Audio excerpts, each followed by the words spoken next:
In the United States, you are legally considered an adult when you reach the age of 18.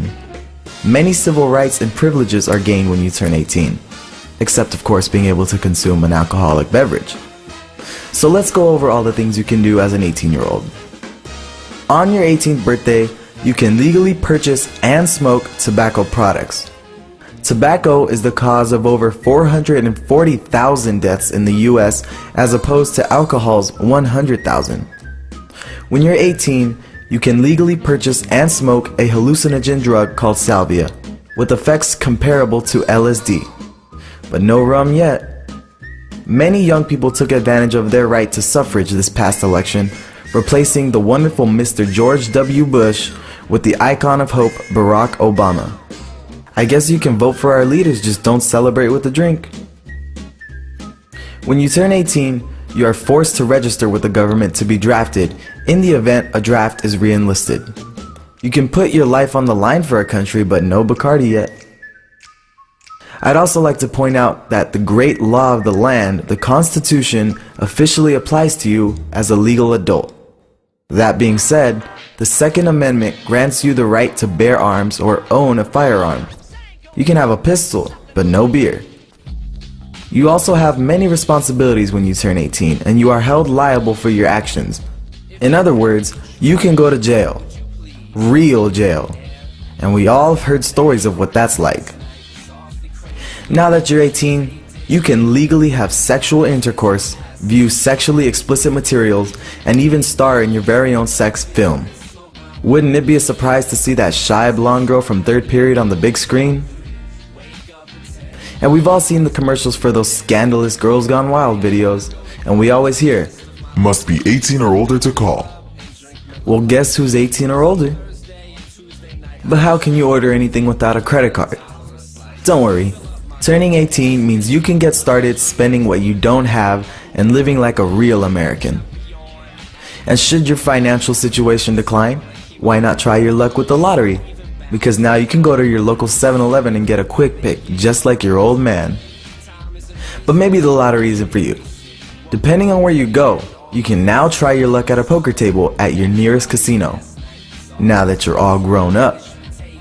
And while you're out having some fun, turning 18 grants you access to those strip clubs you've always heard about.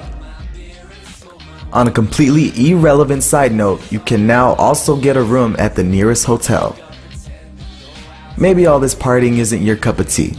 Don't worry, you can now get into most nightclubs and simply go dancing. Real clubs, not that all ages crap. Geez, well if the government can trust us with all these rights and privileges, they must know we're finally responsible adults. Well, according to our elected leaders, we're still not mature enough to handle ourselves with an alcoholic beverage. I think they should lower it to 18 because I already had to fill out a draft card, and if there was a draft, I would go to the Army and risk my life, but I can't drink a beer. It's not fair. I think that the drinking age being lowered to 18 is disputable because if you're old enough to serve your country, you should be old enough to drink, but also people don't take it responsibly enough, and that's why there's so many people that die from underage drinking. Yeah, I think the drinking age should be lowered to 18. You can do pretty much anything. You can move out of your house. Why not be able to drink alcohol or what have you, whatever you want? I just believe it should be lowered to 18, but that's my opinion. The underage drinking kids right now, they're all at a house party right now, having a good time. I mean, you know what's happening, you know what's going to happen. It happens practically every night. What this strict enforcement has done is it's chased the people into drinking behind closed doors. John McCardell is a former chancellor of Middlebury College in Vermont and the president of an organization called Choose Responsibility. Choose Responsibility was founded in December of 2006, and our purpose is principally to engage the public in informed and dispassionate discussion about the effects of the 21-year-old drinking age. Mary Beth Griffin is the interim executive director of the Orange County chapter of Mothers Against Drunk Driving. The mission of Mothers Against Drunk Driving is to stop drunk driving, support victims of this violent crime, and prevent underage drinking. For better or worse, Mothers Against Drunk Driving recommended to a special presidential commission, which in turn recommended to an otherwise strict states' rights president, that the most effective way to address the problem of drunken driving was to raise the drinking age from 18 to 21. The law says that the states may continue to set the age wherever they choose, but if they set it lower than 21, they forfeit 10% of their highway funds. Wisconsin and several other states held out for a while, but by 1988, all 50 states had raised the drinking age to 21. And more than 20 years later, Menominee police are still working hard to enforce the drinking age. You can become a Choose Responsibility member or volunteer. Becoming a volunteer, though, is a little more time-consuming. There are 7 easy steps to become a volunteer, which can be found at chooseresponsibility.org. You can tell a friend by signing them up at chooseresponsibility.org, and they will send them automatic emails. Also, you can write your elected officials, our Senators Rand Paul or Mitch McConnell, or Governor Steve Beshear. You can contact them through email. Next, you can hand out materials such as posters, brochures, fact sheets, or briefing packets.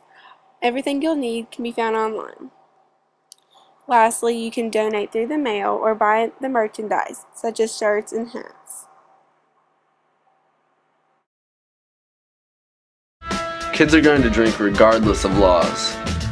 As a result, juvenile courts are repeatedly congested with underage possession and consumption cases. If these courts weren't so congested with so many cases like this, maybe they would have more time and money for more serious cases. Lowering the drinking age would ultimately decrease abuse because it would not be such a forbidden fruit to minors. There will always be underage drinking. It's an unrealistic goal to try and eliminate underage drinking. So why not help teenage drinkers to be safe when they drink and understand risks by introducing them to it at an earlier age?